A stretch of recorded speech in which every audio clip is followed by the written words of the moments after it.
Good morning and welcome to the Morning Bell. I'm Robert, joined by Lizzie and Steve. It's Monday, April 27th, and we're heading into a pivotal week with markets at record highs, despite some concerning signals beneath the surface. Lizzie, what are the main themes you're seeing in today's news? Thanks, Robert. The dominant theme right now is this disconnect between headline numbers and underlying fundamentals. We're seeing the S&P 500 hitting record territory, but when you dig into the earnings reports, there's real damage being flagged by companies. Intel had a strong showing that sent shares soaring, and Procter and Gamble posted solid results, but the broader picture shows companies warning about margin pressure and spending concerns. On the corporate development side, we've got United Airlines CEO confirming he approached American Airlines about a merger, which is creating waves in the airline sector. There's also significant M&A activity with Ligand Pharmaceuticals buying Zoma for nearly $740 million.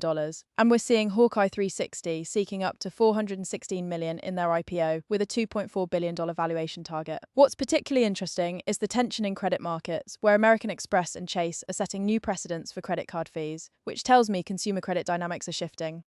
That earnings disconnect is concerning. Markets keep pushing higher, but if the fundamentals are weakening, that's not sustainable. What does this mean for traders heading into this week?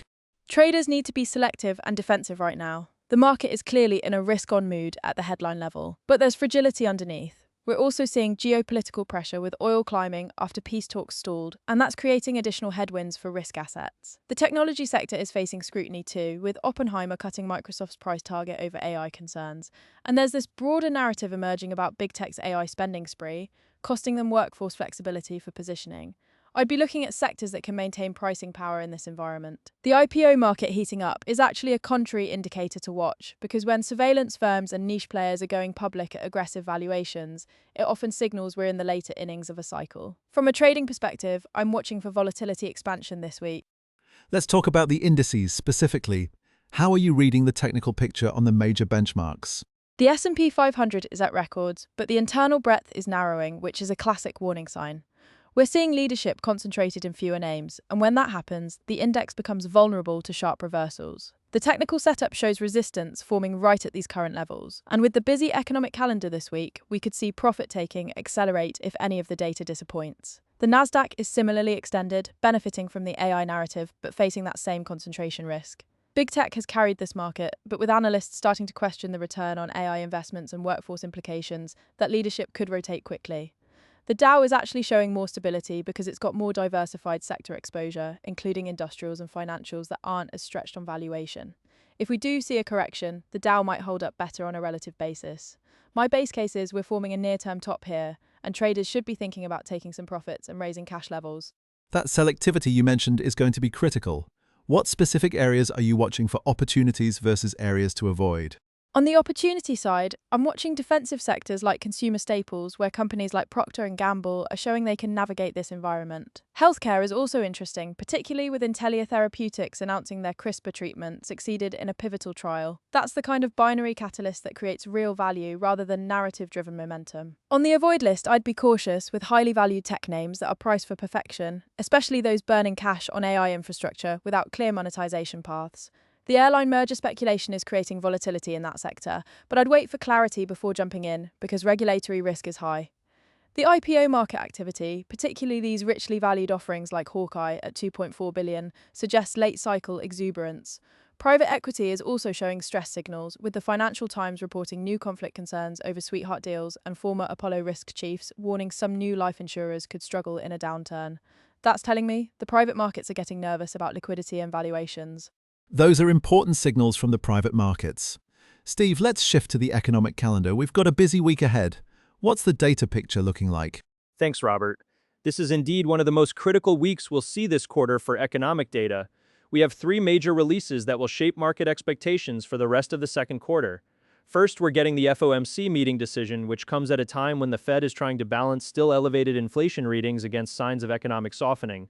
The market is pricing in a hold, but the statement language and any changes to the dot plot projections will be crucial for understanding the path forward on rates.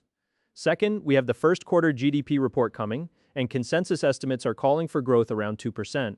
but there's a wide range of forecasts because we've seen mixed signals from consumer spending, business investment, and trade data. A significant miss below 1.5% would raise recession concerns, while a beat above 2.5% might reignite inflation worries and push rate cut expectations further out.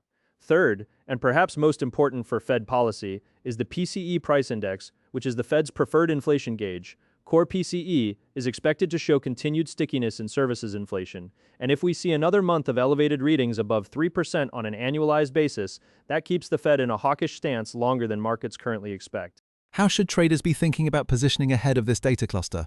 The key consideration is that all three of these releases are interconnected and will be interpreted together rather than in isolation. If we get strong GDP growth paired with sticky PCE inflation, that's a scenario where the Fed stays restrictive longer, which typically pressures equity valuations and supports the dollar.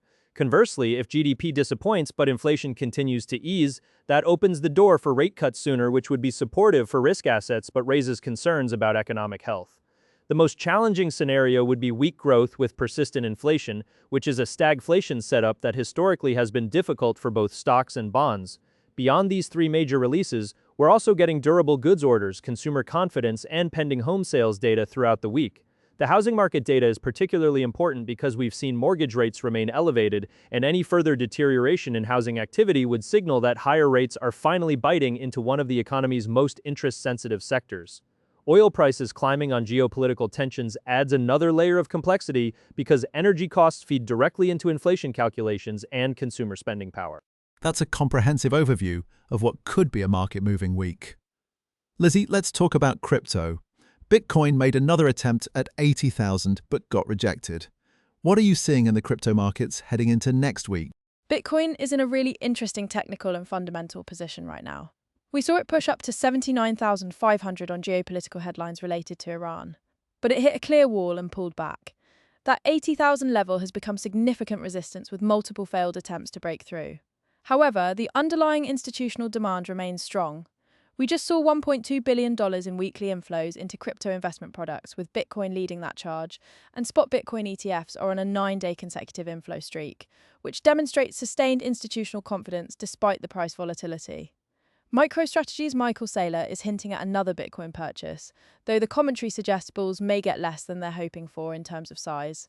The technical setup shows Bitcoin trading between support at 73,000 and resistance at 80,000, and this week's economic data, particularly the FOMC, GDP, and PCE releases, will likely determine which way we break out of this range. Funding rates have gone deeply negative, which typically indicates oversold conditions and potential for a relief rally, but we need to see that 80,000 level break with conviction.